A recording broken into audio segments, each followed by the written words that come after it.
Hey everybody, it's Maggie from Personal Euphoria with today's plank story. I know it's rare, everyone is itching to do plank on these plank stories, but let's just say you're having a day and you don't feel like doing plank. In that case, today you're just going to do like some rib cage isolation. You're trying to get movement in and around your mid-back, which tends to be a little more rigid because your ribs are there. So you'll start just like a typewriter, sliding left and right. Then you can play with sort of popping the breastbone forward and caving in, moving from the ribs. And then you can kind of put that all together and make a circular motion and try both directions. So left, right, front to back, and some circles. Otherwise, it's plank story time.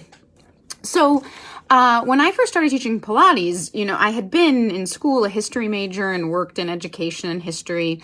And so Pilates was a change of field, but I still loved the history.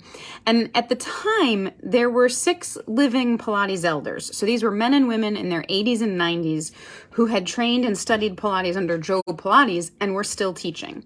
And so it was my goal to get to train under as many of them as I could, both because I was interested in Pilates, but I was interested in the history as well. And I was able to get to train with 4 of them. One already, I think, had Alzheimer's and so wasn't teaching anymore. And one, as I was connecting with her, ended up passing away. But the first one I got to train with was Mary Bowen. Luckily, she's right here in Connecticut. She was great. She went over a lot about breathing and emphasized breath work. And she also told me to slow down the exercises. Remember that Pilates didn't call Pilates, he called it contrology, the science of control. So go slow, prove you know how to do these movements, be in utter control. And then the next elder I went to train with was in Florida. It's Lolita San Miguel. She taught me a lot about what I knew about footwork because Joe Pilates would spend a lot of time on footwork, much of which has kind of disappeared from what most people teach in Pilates, sadly. But so when I was going through some exercises with her, I was like, I'm going to show what control I have. I'm so slow. And she was like, gosh, this is torture. Don't go so slow. Speed it up. Come on, get moving. You got to show you can control while you're moving fast. And I remember thinking what's right? Should I go slow? Should I go fast? And the truth is, I think it depends on the exercise. And a big part of Joe Pilates was trying to prepare you for things that you were going to get thrown at in life. Sometimes life slows down. Sometimes it speeds up. And you need to be able to be in control of your body in all those scenarios. So it depends on what we're practicing. I also got to train with Jay Grimes. He's based out of California. And what was interesting about his program is there's all this equipment in Pilates, but there is a piece of equipment called the guillotine that for the most part you don't find anymore. And it kind of suspended you in midair for some exercises. And while I was training with him, in fairness, this isn't about him, someone was suspended midair in the guillotine and fell out of it in a very compromising position. Which is one of the reasons I think that machine doesn't still exist. That being said, on the Cadillac, there is an exercise called the guillotine, and that exercise feels fabulous, if poorly named. And finally, I got to train with Ron Fletcher. Of the Pilates Elders I got to train with, he's probably the most famous. He wasn't doing private lessons anymore, so there was a group of 30 of us for this intense weekend of training. And when I got my packet, when I was accepted into the program, it was very clear, you will have black tight-fitting clothing, shoulders exposed, elbows exposed, ankles exposed. Your hair will be pulled back into a tight braid or ponytail, and there will be no fidgeting. And I remember thinking, well, this can't be. And I called with a question. I was like, also, it says no fidgeting. Is that true? And the woman was like, oh, yes, Mr. Fletcher does not like fidgeting. And so I went in kind of nervous because that seems really strict.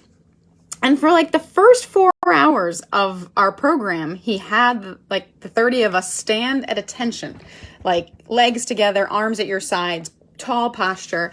And he lectured us on the history of Pilates. And if you moved, he would kind of yell at you. It was mostly girls. There was one boy in the class. He'd be like, girl, what are you doing fidgeting? I'm up here, I'm 90 and I have neuropathy. If I can be up here, what's wrong with you? And so I would really, if he looked the other way, try to move, because if you've ever tried to just stand still for 4 hours straight, it's a real challenge.